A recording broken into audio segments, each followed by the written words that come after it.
This morning, I have the luxury of introducing one of our past presidents, a managing broker who has been running fabulous offices, and kind of a friend of mine too. I've known Chris for a long time now. This is Chris Stevens. So I'm going to ask Chris, will you introduce yourself? And as you introduce yourself, I want you to tell us, how did you get here? What was the process that got you here? Yeah, so my name's Chris Stevens. This Monday was I just had an anniversary, my 18th year in the business. So I started in April of 2004, 2006. And really excited. So I started. What'd you do before? Let me help you here. Yeah. What'd you do before you were a realtor?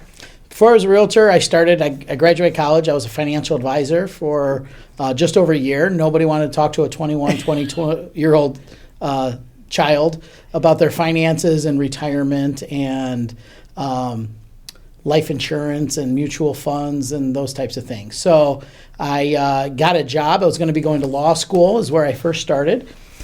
Took the LSAT, got a job as a bartender because I thought I would be bartending my way through college, and turned down for financial aid and said, right now, this was in 2004, and I had friends coming out of law school and didn't want to take any financial burden, taking out any financial loans or anything like that. So went back to the restaurant and said, I'm not going to need this. I'm not going to be going to law school. They said, how about we make you a manager of the restaurant? So I managed. I said, that's fine, but I want to keep my Thursday and Sunday nights. I had already built up some clientele that was kind of coming in on Thursday and Sunday nights. It was another friend of mine who was working those nights. I was a front-end manager at a restaurant here on the North Shore, and made some great connections, and some other real estate people were always coming in, contacting me saying, hey, why don't you get into real estate? So then I bought my first condo, was flipping that, and really had some great success with that. And that started it. I'm third generation, so my uncle and my grandfather started in real estate, so I knew I kind of always wanted to go into real estate. My father invested in some real estate, always, bought houses, sold houses, made good money. Knew how to make money with houses. Yeah, yes. Exactly. I will tell you that one of the things is over all the time that I've been training, when I come across someone who has been a bartender, they're always going to be successful. They know how to make this work for themselves. Yeah. So it's good to know that. And it works with people. If I have clients over at my house, it works. I do make some pretty good drinks. There you go. You had some very specific things you wanted to talk about today. Yeah, I think that the landscape of marketing in real estate has really changed over the last few years. People used to, and there's people that are on Canva and making memes and putting stuff out there and stuff like that. And I really think that over the last few years and the future, the relationship of real estate is really there. And I think that the future is going to be in video, long form, short form video. So I just wanted to, share with the members of our association and give them some ideas, things that I've been coaching with my agents over the last few years, my team members now, and things that I'm planning on doing myself.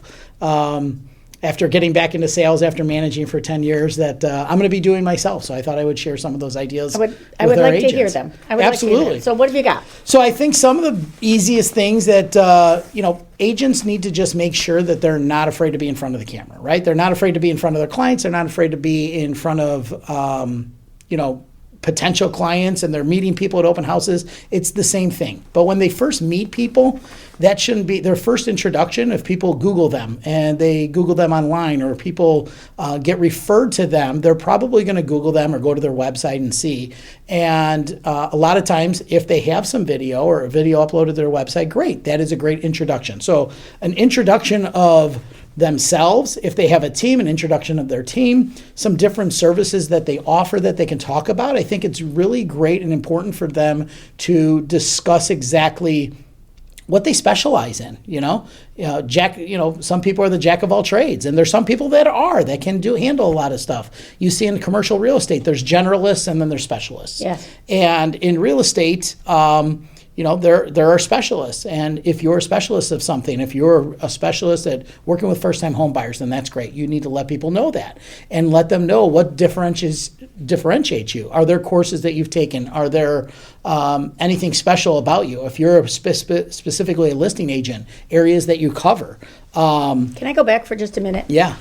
one of the things that you said is you just have to get used to being in front of the camera. Yes. I think that's probably the most difficult thing. I'll just tell you my little sad story. Carolyn did who is our social media person, did a little video for me for a class I'm doing tomorrow. I'm going to show you what I was doing in the video. I was doing this in the video. I could smack her for not making me stop doing that in the video. People just have to get used to being themselves on camera. Absolutely. That's a really challenging thing. I think that's probably the most challenging thing is to say, okay, and so as I got it, I thought, am I going to send this to everyone on my Facebook page with me twiddling my thumbs? And I finally thought, you know what? That's what I was doing, so that's what I sent. And I think that's the thing that almost before they start talking about what they can do, they have to get comfortable with who they are. Absolutely. But the way you get comfortable doing it, in my opinion, is just doing it. Just doing it. You know, there's so many people that are afraid of putting out, make a gag reel then. At the end of your photo shoots or Yes. something. And I think technology's come a long way. Like people, they didn't want to memorize their lines or what they're going to say. There's teleprompters now. There's teleprompter apps. So if they're recording just on their cell phone or something like that, which is great. There's bomb videos that can be done. There's different things that can go directly into people's inboxes. There's great methods that are getting better views, better open rates, better tracking, stuff like that. Mm-hmm. It's great when people are uploading. So my ideas, obviously, I think that everyone, if you're going to go this route, absolutely, Facebook, Instagram, LinkedIn, but also having a YouTube channel as well, so that you have longevity over this. Nobody's going to scroll back, in your news feed and see a video that you posted 3 years ago, unless They're you're not running going to scroll back and see what you posted 3 weeks ago. No, absolutely Right. not. Maybe if you're running for Congress or you're Yes. doing so, then somebody will be scanning your old social media, but definitely not for us. Not Right. for us, not what we're doing. So having a place where that sits for a long time. So some of the other things were introduction of your team members, right? And not just if you have a team, but let's say you're an individual agent. Your lender, your attorney, your inspector, your home warranty people, your contractors that you might be recommending, letting them know this is my team. When you work with me, this is what you're going to be getting. And so that people have a comfort level when they know that you have these other resources. Who are they going to be working with? How is that going to go? First-time home buyer tips, overview of the home buying process, talking to the camera. Now that's something I think is great for a YouTube channel, because why reinvent the wheel every time we have a new first-time home buyer? Why reinvent the wheel every time we have a new listing? And we don't want to have that, right? So why reinvent the wheel? Let's have something frequently asked questions. I think is a great opportunity where agents can talk about frequently asked questions in the home buying process. And then that's something when a new home buyer contacts them, or they get a lead, or somebody from their database, or even somebody that they know reaches out to them. Great, here's an introductory email, here's a video that you can watch. And it builds to that comfort level. They see how they're talking or how they're educating the consumer, and they don't have to do that. There's a lot of agents right now that are doing great things with, like, let's say BombBomb, and you get a new client and it's already saved in there, or you're doing a direct message. I know one agent who, it's really funny. Like every time we text back and forth, she sends a voice recording. And I asked her, why don't you do that? She goes, I want people to hear the inflection of my voice. I want them to know that I'm a human. I'm not, a bot or something on the other end. And she says the person's first, hey, Christopher, so great. Thanks for contacting me. And it actually puts a smile on your face when you're listening to them and you hear their voice. So many things get taken out of context when it's just in text. So she's doing voices. I know agents I actually like that very much. The idea that you're still building relationships. A phrase you used in there, she used my name. Yeah. Just how important it is to have someone use your name with something and not make it sound like a bot that's saying your name, like a human being. Because I think you're right. I think that's really critically important. I know agents that do that. They get a voicemail and they record a quick video and send it to a client and say, hey, I'm on a home inspection. I really want to talk to you. I'll be in touch with you in a little bit. And they might send just a little video to them so that they know that they're a person. I look forward to you. In the meantime, you can, let's say it's a new client and you just want to send a voice recording or a video to that client saying, hey, in the meantime, please visit my website and I'll be in touch with you soon. I just wanted to reach out so you could put a face to a name and stuff like that. So I think that that's important where video does that. Voice, you can hear their voice, you can hear the inflection. I like and that video very much takes too. it even a step further because you can see You can see them. you can see Yes. them. So, yeah, I think that why reinvent the wheel? I just want to emphasize that. We do, in the real estate business, I don't know how many times, I save a lot of signature, like regular emails that I send out on a regular basis, I save them as signatures. There's no reason we shouldn't be doing the same thing with video and having frequently asked questions, different things for different samples saved on a YouTube page where we can just direct people to that. And not only that, YouTube's owned by Google. So if people are doing a Google search, so some of the other things that I think would be really great, client testimonials, of course, everyone does, just listed, just sold, open house videos, walkthroughs of property, highlight reels of improvements, stuff like that. The most important thing I think is on a monthly basis, there's so many people, we've been talking many, many years about data-driven dialogue and Yes. discussing what's going on in the local marketplace, those types of things.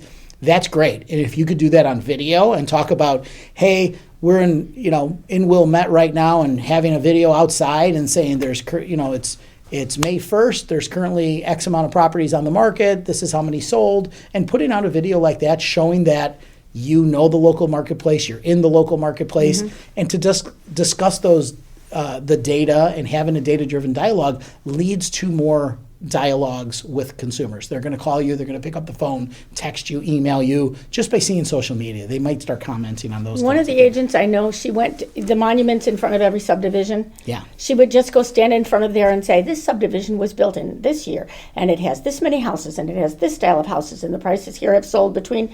And she would do, I think it was probably one a week. Yeah. But I paid attention to what she was telling me because I like to know that information, even for other realtors. I think probably wanted to know some of that information. Absolutely. So I think that data-driven video is a good idea.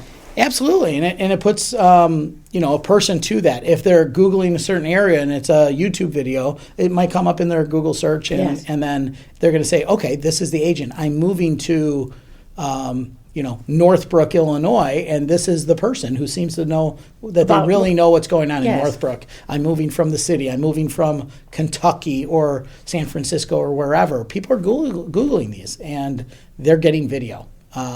So those are pretty important in my opinion. State of the real estate market, on a quarterly basis or something like that, putting something out there to your clients that you can send an e-blast with a photo, and if they click on the photo, it opens up to your YouTube page. Or you start getting followers on your YouTube channel and stuff like that. So I think that there's a lot of opportunity. You can shoot one video and have that in a multitude of different channels that it goes out, right? Social media channels, LinkedIn, on a e-blast system, up onto YouTube, and have longevity for those videos as well. Right. So my question to you is, you're sending all these things. What's your first visit like with the real human beings? Well, I think that it goes a step further, right? So if they might get to one of your videos from here and then start watching your About Me video, and they start Yes. learning about you. They might go to your website from one video talking about the market, and then they're going to go to your website and then see another video about you and start researching you, right? Okay. So that's where I think it goes. If they go to one YouTube video off of your YouTube channel, they might get to your other one. They learn about you. So the first time that you meet that person, it's a deeper conversation. It's a deeper dialogue. They feel more connected and open to you because they know a little bit more about you. There's some credibility about being online as well. When people are online, they must know stuff. Absolutely. Truly. I mean, I think there's just that sort of, they must know stuff. Yeah. So I think you get a little bit of that as well, rather than the first time meeting, I don't know who you are. He did this already, so he must know stuff. So you're right, a little bit more ease and comfort with that. Yeah. Yes. I got 3 phone calls this week from some different investors that wanted to work with an agent helping them find stuff. 2 of them, I couldn't find anything about their business, Better Business Bureau, better anything. They said they have a huge company and what they're doing. I couldn't find anything about it. There was another same thing about another investor. You're asking the right questions and stuff. Like, I'm not meeting anyone anywhere. I'm not getting in my car. I'm not spending, I can't get time back. That's what I've realized after Yes. 18 years in the business is, yes, I'll make more money if I invest in something or a marketing plan or something like that and it doesn't turn out. That's fine. But I can't get my time back. And Yes. that's what's most important to me nowadays. So I'm not going to invest an hour or 2 hours into something unless I vetted the person, vetted different things. And 2 of the 3 people, couldn't go online, couldn't vet them out, couldn't see anything. Yes. And that's what people are doing with us as agents, right? They want to work with the best. And that's what's people, there's people entering the business. I think that they really need to invest in themselves, do the education, become the master Yes. of their craft, and show all the knowledge that they know, right? I mean, I have 18 years of doing this and hundreds of transactions that I have knowledge. So when a consumer or a new client comes to me, I have that to look into. But when I was new into the business, I used to pick a topic every month and write a newsletter, and that's what I did. Video wasn't the thing back then, right? So 18 years ago, you're right. Video wasn't the thing. It was not. It was not the thing. But people call me and say, "Hey, do you have a home buyer's pack?" And I was like, "No, I don't." And I was always going after home buyers, and I said, "You know what? Give me 48 hours." I took everything that I had written for the last year and a half, and I put together a home buyer's packet for them, and they go, "This is great." Yeah. I was using that for many years. So, becoming the master of your craft and really understanding that, and it's so easy to do with video and putting that out there. So some different explainer videos, explaining, the process, frequently asked questions. We talked about that. Home improvement tips. I think that is so, getting a home ready for sale, and you could video and walk around the house and say, here's some things that we notice, I stop and look at them all the time on Instagram, even though I already could probably do them myself. Yeah. I still want to see what Yeah. other people are saying. Yeah, Yes. absolutely, and how they present and Yes. different things that they're doing. Secrets of making your home more sellable. And not only that, what happens at a closing. I think that's a super easy video, and you explain what's going to happen in a closing. Because what's the hardest thing? I coach and train agents. We have a 13-page contract for a home buyer, right? If we're using the multi-bore contract, there's no reason that that the first time that they see that contract should be when they're making the offer. Oh, right? God. They should I'm be with getting you. that or an email to say, hey, we're going to start our home buying search. Here's a copy of the contract that we're going to. We can sit down and talk about this. Why scare them? They've come to a climax. They're about to make an offer. They've found the house. And now we have 14 And now all of a pages. sudden we're going to hand them a 13-page contract and scare them. Yes. That's outrageous. Yes. It's just professionalism, how we want to do business. So not only I don't know if we would explain a contract in a video, but maybe just explaining the contract or the process or explaining what's going to happen at the closing. It's a very anxious time of the transaction. They don't know what to expect, a first-time home buyer, or even though they might have sold a home 20 years ago, They don't know 5 what to years expect ago. then. It's going to be It's completely different. different, Just post-closing versus pre-closing. Yes. Sellers are never at the closing table anymore, so letting them know sellers aren't going to be there. We're going to be there. Their attorney might not be there. It might just be us and our attorney and Yes. and your lender, if you have a lender, might be showing up. Or nobody's going to be in the room. It's just going to be me, you, and Everybody's the gonna be attorney. Or sitting I'm up. not going to be there. It's just going to be you and your attorney. Whatever that is, it's just setting their expectations. And that's the whole role in all of sales, is just setting the right expectation, delivering on those expectations, and making sure we meet or exceed those expectations with our clients. So. You used one other word, and we're going to end this up with this other word that you had. Yeah. And that other word was professionalism. All of the things you're talking about, increase professionalism, increase your ability to build a professional relationship with clients. Yeah.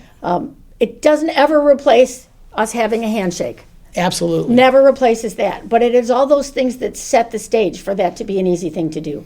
Chris, I want to thank you very much for spending time with us this morning. Thank you. Absolutely. Thank you for having me.